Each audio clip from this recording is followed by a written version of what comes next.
Hey everybody. Today I'm going to tell you what to look for when choosing a gym.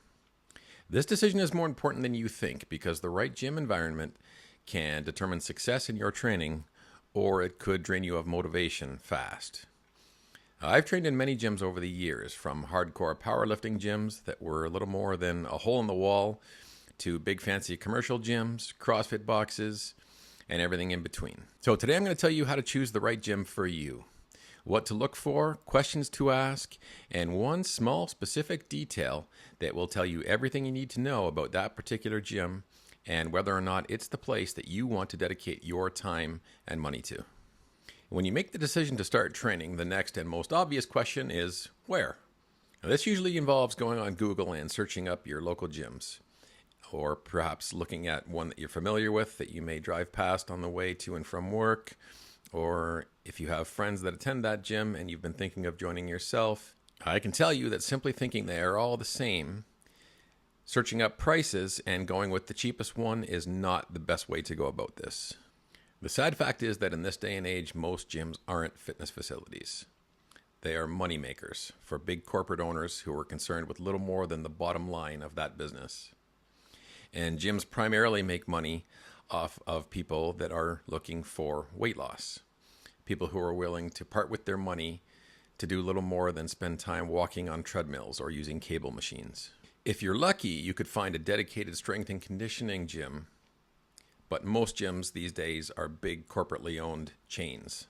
Now, your typical lifter isn't the big corporate gym's moneymaker, so these facilities aren't built out for the style of training that we do.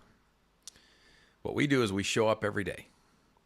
We use plates and barbells and benches and racks and dumbbells, and we spend very little time on treadmills and ellipticals. So when you're searching up a gym, there's a few things that you're going to want to look for. Number one is a dedicated strength training area. Look for an area with plenty of squat racks, Olympic barbells, benches, and heavy dumbbells, plus good flooring and ample space for functional work like deadlifts, cleans, and kettlebell swings. Some essential equipment that you're going to want to make sure you find. Racks and cages. Multiple power racks are vital for access to squats, rack pulls, and overhead presses. When it comes to power racks, simplicity is key. We are not looking for fancy attachments like plate storage or pulley attachments. One pull-up bar across the top is sufficient. One California rack does not cut it. And if you ask where the squat racks are and you're shown the Smith machine, thank them for their time and move on. Free weights. We want plenty of plates, from 45s all the way down to 2.5s. Iron plates are fine. Specialty plates like calibrated plates and bumper plates are nice, but they're not essential. If your gym has a dedicated Olympic lifting area, it should have at least one full set of bumper plates for that area. But bumper plates spread throughout the gym on your squat racks and benches aren't necessary and frankly take up more space than is ideal.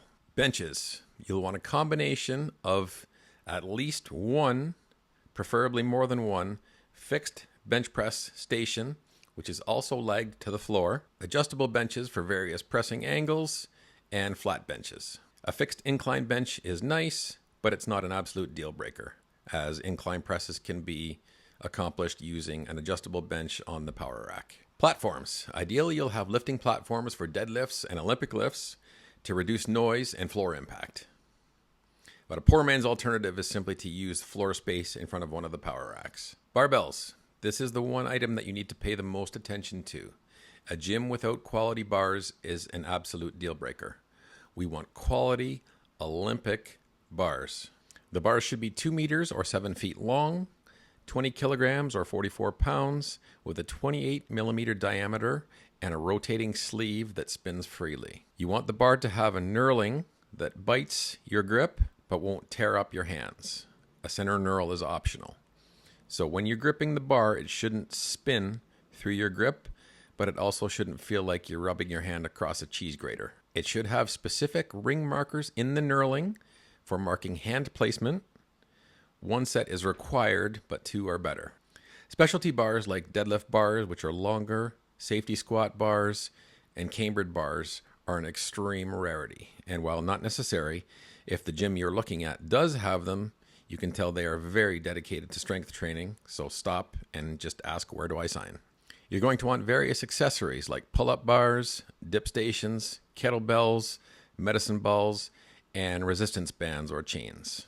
Specialty gear like a glute ham raise or a reverse hyper is nice, but very few gyms will have these items. 2, you're going to want a good overall gym environment and logistics.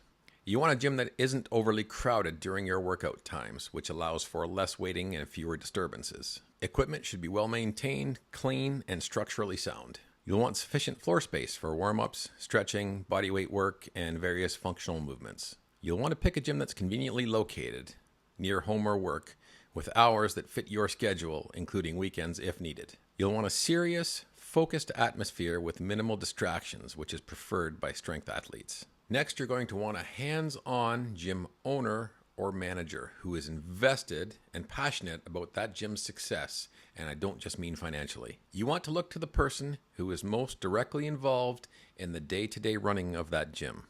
They should provide personal care and service, and their give-a-shit factor should be extremely high. That person should have their finger on the pulse of the gym at all times. They should know you and the other members on a first-name basis, be familiar with your training, and aware of any needs that you might have. They should be focused on cleanliness, order, and maintaining an overall positive gym environment, not just making sure your card works when you come in. This person needs to be visible and someone that you see most days that you come in to train. If your gym staff consists of a person sitting behind a desk with a coffee, verifying your membership and buzzing you in, this is probably not the gym for you.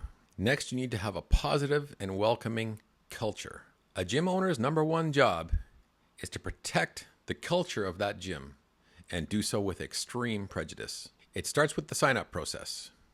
This should be a positive and welcoming experience, not just a pushy sales process, complete with upsells to personal training packages. You should be shown around the facility, have all your questions answered, and be asked several questions about yourself, your current level of fitness, and your goals. You want to see happy, smiling members, smiling and engaging with each other, not just a bunch of individuals with headphones doing their own thing. Be mindful of the fine line between a community and a clique. There are no groups of cool kids in the right gym. You want a positive, inclusive, and welcoming gym culture for all. In short, you should feel like you've found your people. And finally, the gym space needs to be clean. Now, I'm going to tell you one small specific detail that will tell you everything you need to know about that gym and the overall health and quality of the gym.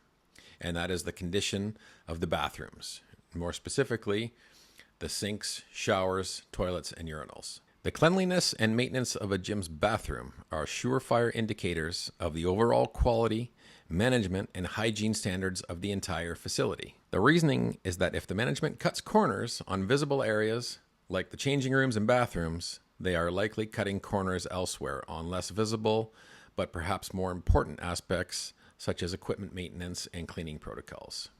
This is in line with the theory that if you look at the condition of someone's car, you can get a good indication of how they live their life. So the state of a gym's bathroom is a direct reflection on the management's attention to detail and its commitment to its members' overall well-being.